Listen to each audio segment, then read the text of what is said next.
This video is sponsored by Surfshark. Hi guys, welcome back to Chop's Garage. Straight back on it this morning. We are polishing the Ford KA because someone reckons they're coming to see it at 3 o'clock this afternoon. So we need to give the car a good polish because I noticed some light scratching was catching my eyes. I went by it on the roof and just on the sides here. So we're going to give it a really good going over with some 3000 grit and then the anti-hologram, and then possibly put some red T-cut on there as well to fill in the lighter scratches. So yeah, get that done today, and fingers crossed this should go out the door because it is a really good value car. They say being 37,000 miles on a 2013. Yeah, we've got it up for 3495. So 3495 because it's a Cat N, which means we take a decent chunk of the percentage off of it. Ends up being really good value for someone because I think this car equivalent would be in the 4.5 to 5 range.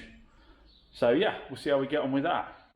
Now obviously a lot of you are going to notice one major change in today's videos, and that is I'm actually on camera. The reason for that is that I kind of stayed off camera early on just to save you guys the horror. But then obviously I recently did a video with Hubnut, and a lot of people in that video were saying, you know, it's nice to see the face behind the name and so forth. And a lot of people will be complaining they see too much just hands all the time. I know the vast majority probably aren't bothered about seeing me on camera, and I won't be spending huge amounts on, but I just thought I'd mix it up a little bit now. So yeah, we'll do a little bit of that as well, so some of you have to see me so less handsy. Never turned up on the Mercedes in the end. He was the one that negotiated on the on Facebook, back and forth, wanted to negotiate on price, asked loads and loads of questions on the car, which is absolutely fine asking questions on the car, but most of them were in the advert. Then he was going back and forth on price, offering, you know, Parker says this, Parker says the other. When anybody says to you Parker says a value on a car, it's pretty much time to bail out on dealing with the person because you know you're going to be in trouble because Parker's is utterly ridiculous. So yeah, back and forth. In the end, he wanted to negotiate price on it. We did agree a price, but I did say to him, you know, I think the car's worth every penny I'm asking for it. So, you know, I'm not really prepared to come down that much on it. But we did agree a price, and he was absolutely going to come at 3 o'clock. So 4 o'clock came, I messaged him and said, you know, I take it you're not coming today. I went, oh, there's family stuff's got in the way.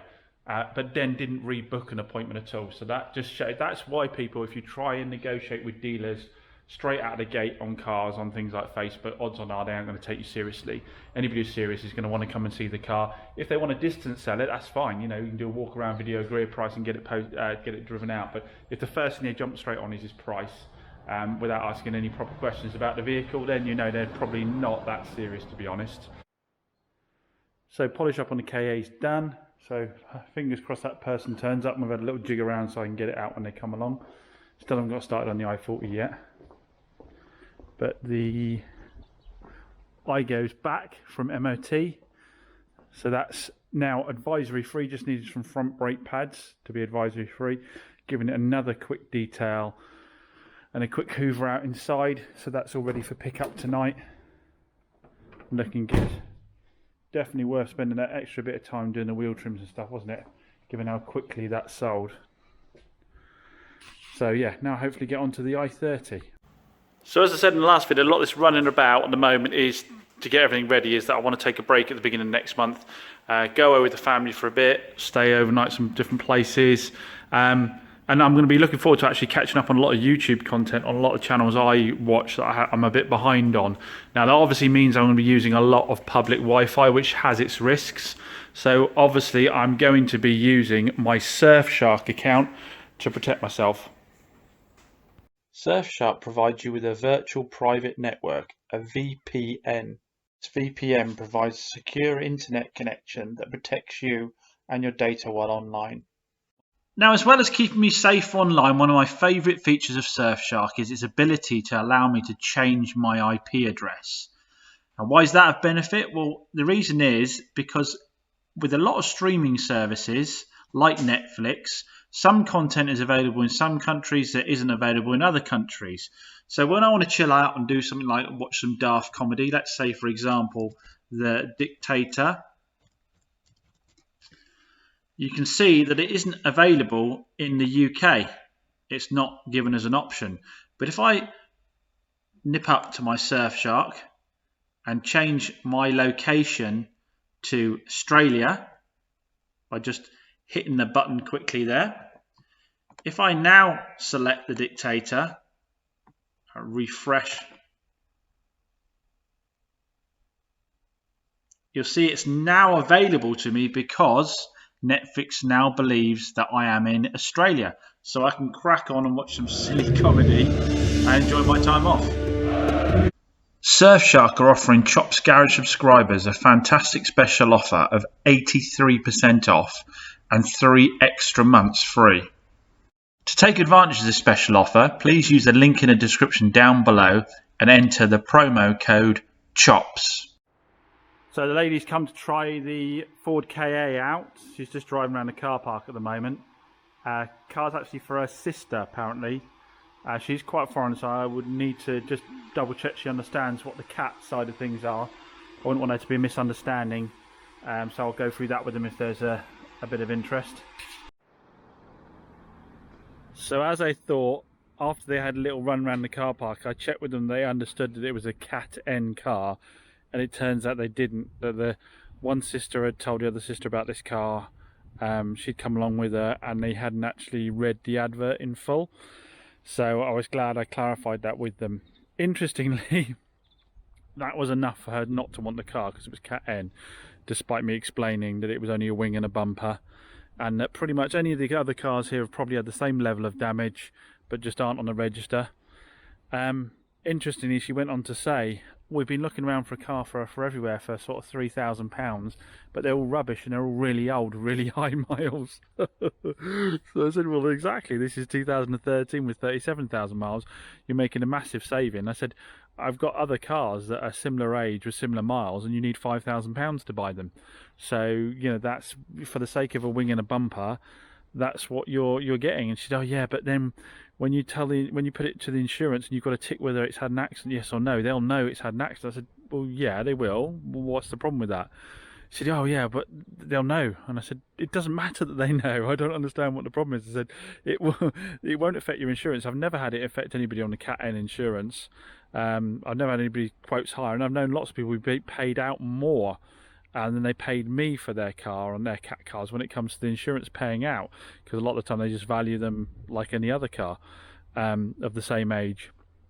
So I said to her, take a picture of the registration. I said, go and get yourself a quote online for the insurance. I said, and if you want, I'll give you a registration for a car of the same age and the same miles, and you can go and get a quote on that. And I guarantee you, because obviously I've got the blue KA, I guarantee you there won't be any difference at all in the insurance. Probably the blue one will be more because it's a newer car. But you know, some people just got this mental blank on it. Even though she's saving, you know, probably £1,500 or more, and for a £3,000, like she said, the stuff she's going to look at is untidy, it's high mileage, it's older.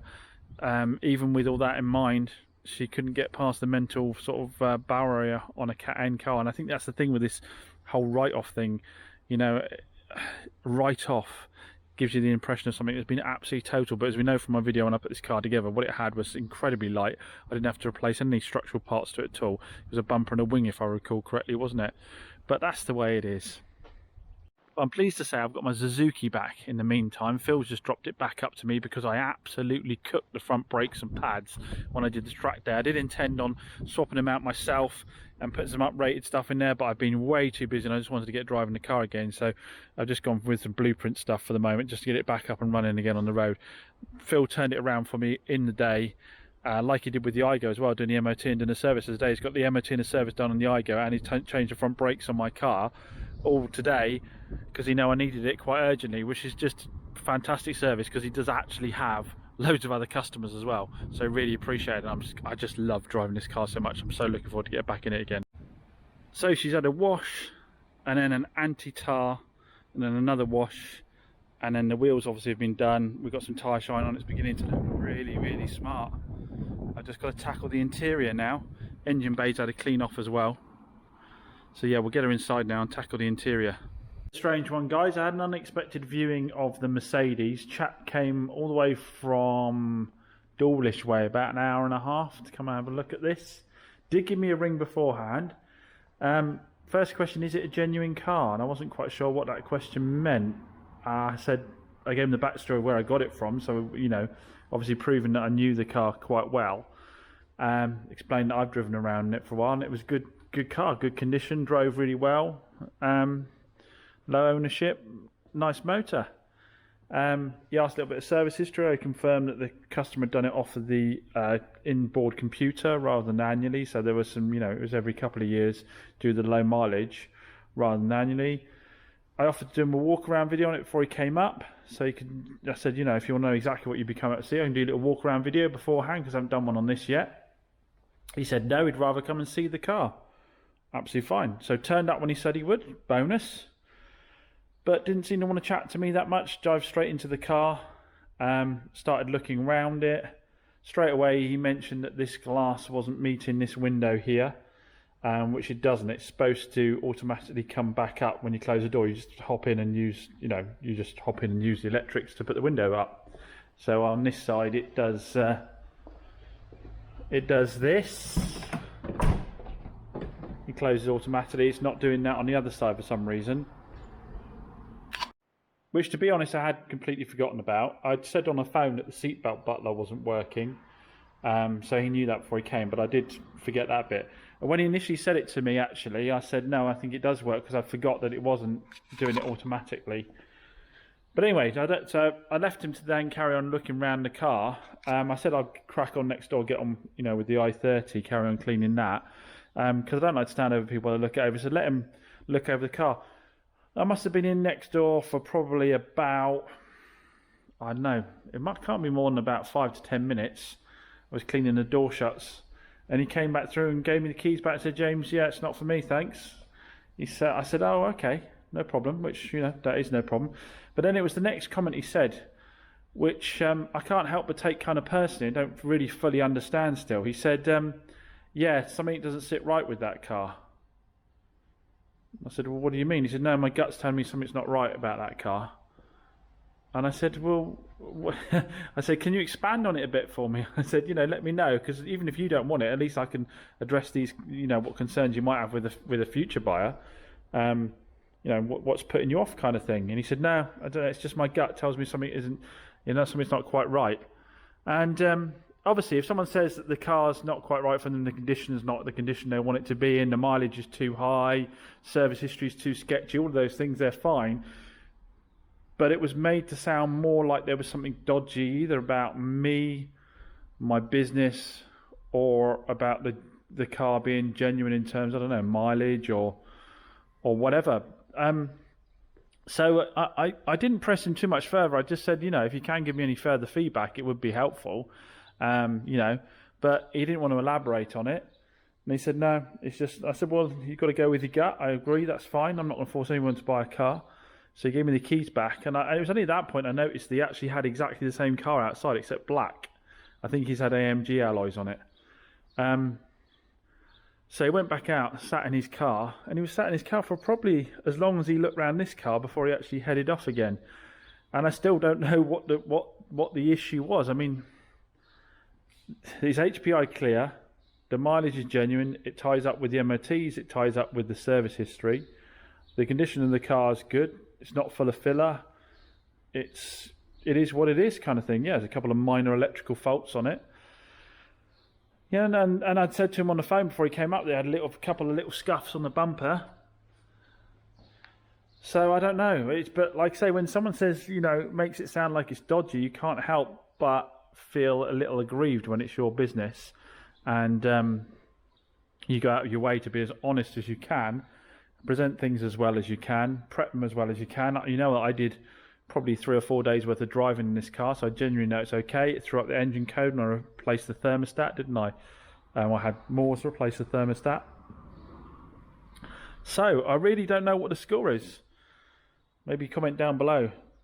Let me know what you think the issue may well have been. Had a couple of people today, didn't we? So we had that little thing with the Ford K. Like I say, I couldn't be more open about it. It was cat in the advert. It was all clear in the advert. and they came to see the car. They came to see the car because they wanted something around £3,000. It was a lot better than the cars I've been seeing, lower mileage and newer. But, you know, I couldn't talk them round on that. And then this chap on the Mercedes, he just, maybe I'm losing my touch, guys. I don't know. But that one's really got me. That one's really got me. That one I can kind of understand a mistake. This one, that really got me. And like I say, I can't help but have taken it personally. I do wonder if I've seen it before, and I don't know this is the circumstances. Don't get me wrong, the guy was utterly polite about it. It wasn't impolite about it at all. But I've seen this happen before where someone was viewing it for somebody else on a forum. So I had that with MGBs where they're on a forum saying, I want one MGB, I want Mercedes, CLK. Oh, there's one neat. I'll go and check it out for you. And because they're driving a 10,000 mile immaculate one owner from new car, they just pulled yours apart completely. So I've seen that happen before. I've also seen it happen where people just are obsessed with the marque and with the model, and if they see one anywhere near to them, they go and check it out, and I don't really know whether they've got any serious sort of inclination to buy or not. Or perhaps I'm being completely unfair and there's something that's blindingly obvious to the rest of you that's dodgy about my Mercedes. But anyway, that's part of trading. As always, thanks for watching. Just a quick reminder to get that special offer from Surfshark. Use the promo code CHOPS in the link in the description down below and get 83% off and 3 months extra free. Please do support those companies supporting Chops Garage.